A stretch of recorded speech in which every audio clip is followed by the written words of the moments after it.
bem, pessoal? Questão de número 33 do capítulo 6. Dois blocos, M 16 kg e M 84 kg, na figura não estão ligados.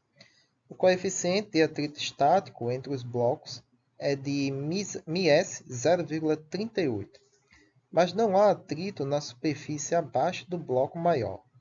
Qual é o menor valor do módulo da força horizontal F, para o qual o bloco menor não escorregue para baixo ao longo do bloco maior?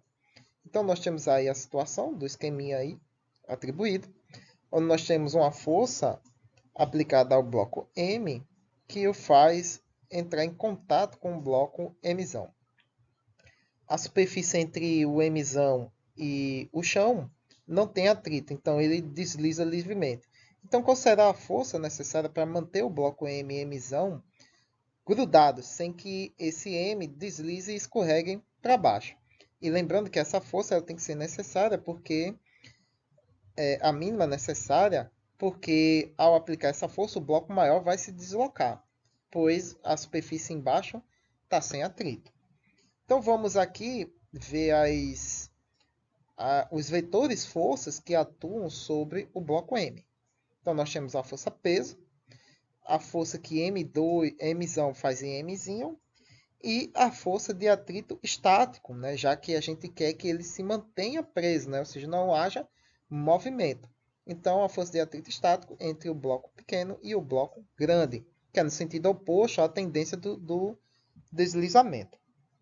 Então, nós temos o seguinte: a força resultante é F. Isso tratando o conjunto como um bloco só. Que lembre-se, eu não disse que ao aplicar essa força o bloco vai se mover, né? Porque não há atrito entre o bloco maior e a superfície. Então, você aplicando essa força ali em M vai empurrar M e eles vão se mover, não há atrito. Então, vai ter uma aceleração resultante do conjunto dos dois blocos. Então, a gente precisa saber que força é essa que mantém esse objeto em movimento, mas sem que ela não seja ela seja o mínimo necessário para manter os dois blocos unidos, embora eles se movam em conjunto. Então, essa força resultante é igual ao F, que só existe ela atuando. E a gente tem que a força resultante é a massa total, né? Ou seja, a massa do conjunto como um todo, vezes a aceleração resultante, igual a essa força. Então, essa aceleração vai ser a força sobre a massa total. Lembrando que essa força não está especificada qual é o valor dela. Agora, vamos voltar para a análise das forças ali sobre o bloco M. Depois que a gente analisou esse como um conjunto como um todo, né? Já que ele vai se mover como um conjunto só. Está sem atrito à superfície. Então, para o eixo Y, a gente tem a força peso e a força de atrito. Então, nós temos que a força resultante é a força de atrito menos a força peso do bloco pequenininho, considerando para cima como sendo o sentido positivo. Como a gente não quer que haja movimento nesse eixo, né, ou seja, o bloquinho esteja grudado no bloco maior, né, ou seja, em contato sem deslizar, isso significa que a força resultante aqui tem que ser nula. Então, portanto, a força de atrito tem que ser igual à força peso do bloco M. E lembrando que a força de atrito é o coeficiente vezes a normal. No eixo X, nós temos o seguinte: nós temos a força F e a força que M faz em M. Então, a força resultante, né, nesse eixo de M vai ser igual à força aplicada menos a força que M faz em M. E como você não quer que haja movimento, ou seja, nem que o bloco se afaste um do outro ou que se aproxime, né, nesse eixo, ou seja, eles têm que se manterem colados. Então, ou seja, eles nem se afastam, nem se mantêm mais juntos ainda, né, porque não pode ocupar, né, o mesmo espaço, dois corpos. Então, significa que essa força M, quer dizer, essa força que M faz em M, ela vai ser igual à força aplicada menos essa força resultante, né, que a gente vai atribuir ali e a gente não sabe quem é. E se você analisar, quem é essa força que M faz em M? é justamente a força normal, né? Porque quem é a força normal, por definição? Não é a força contrária à superfície de contato? Então, essa força Mzinho, né?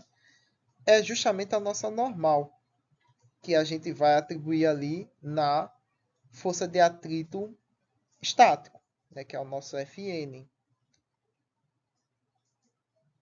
Dessa forma, a gente pega o seguinte.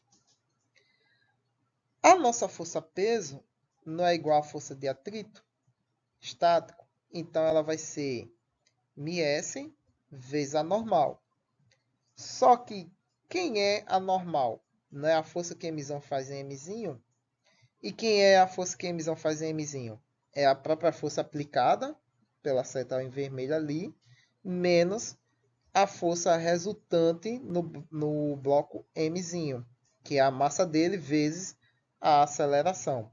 Então, substitui. Então, nós temos que o coeficiente multiplica todo esse termo. E quem é a aceleração resultante? A aceleração resultante é a aceleração do movimento do bloco em conjunto. É como se fosse um só, quando a gente analisa ali o movimento dele sobre a superfície em atrito. Então, essa aceleração é o quê? É a própria força F sobre a massa total do conjunto, né, que é o nosso mt. Então, substitui ali. Então, vai ficar coeficiente que multiplica a força aplicada menos mzinho, a massa de mzinho, que multiplica a força aplicada sobre a massa mzão. E do outro lado, a força peso é quem? mg, né, que é massa vezes a aceleração. A massa de quem? Do bloquinho pequeno. Eu esqueci de colocar mmzinho vezes g, mas esse mzinho é a massa do bloco menor. Então, o que é que a gente faz aqui? Como a gente quer o F, coloca ele em evidência, né? Ele está multiplicando ali dois termos, coloca ele em evidência. Colocando em evidência, a gente tem essa expressão aqui. E aí, o que é que a gente faz? Isola ele, né? Já que ele está multiplicando todo aquele termo ali, né? O coeficiente que multiplica 1 menos o quociente entre mzinho e a massa total, né? Tudo isso está sendo multiplicado por F, então passa ele para o outro lado dividindo. Então vai ficar F é igual a o peso do bloco pequeno sobre todo esse termo aí no denominador. O coeficiente que multiplica 1 menos o quociente da massa pequena sobre a massa total. Então, substituindo os valores, né? O peso de Mzinho, 16 kg vezes 9,8 vezes 9,8 metros por segundo ao quadrado. A gente vai ter esse peso. Sobre o coeficiente de atrito estático, 0,38, que multiplica 1 menos a massa menor, 16 kg, sobre a soma das massas, né, que é a massa total, 16 mais 88. Então, isso vai dar 487,66 newtons. Então, a força aplicada ali, de forma a manter o bloco menor grudado no bloco maior sem que ele escorregue, vai ser de 487,66 newtons. Se eu não me engano, no Halliday vai estar arredondado para 488. Ou então, na forma de notação científica, como eu coloquei aqui, 4,9 vezes 10 elevado a 2, né? Deixando dois números, dois algarismos significativos, né? 4,9 vezes 10 elevado a 2 newtons. Muito bem, pessoal, espero que tenha ajudado vocês nessa questão. Crítica, dúvidas e sugestões na caixa de comentários. Curta e compartilha. E não se esqueça de se inscreverem se puderem. Até a próxima.